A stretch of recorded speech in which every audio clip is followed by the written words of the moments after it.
Minu mõistus, kui ma mõtlesin armastatud laulja peale, siis mina kasvasin 90ndatel Annelinnas ja minu esimene armastus ses osas on alati olnud Maarja-Liis Ilus.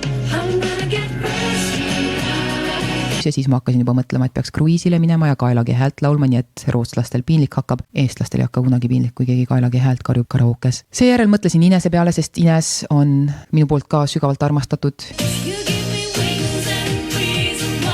Ines ja Maarja-Liis Ilus ja siis ma mõtlesin, ei, nemad ju nii ei teeks, kuigi kurat seda teab, ega ma nende majandusaasta aruandeid vaadanud ei ole. Siis ma hakkasin aga mõtlema, et edukas popstaar, ma ei tea, popstaar kõlab kuidagi lapsikult, mitte lapsikult, tähendab selles mõttes, see kõlab nagu nooruslikult, mis mõttes tähendab, vabandust, mitte et nagu Ines ja Maarja-Liis ei oleks nooruslikud, aga siis ma mõtlesin, Keter Jaani, et nagu rahvusvaheline areen ja noor popstaar, telekas ja värki. Ütleme nii, et minu peas hakkas tekkima nimekiri ja ma ei tea, millal oleks minu mõistus jõudnud Mihhailovani. Küllap mingil hetkel oleks, aga seda polnudki vaja, sellepärast et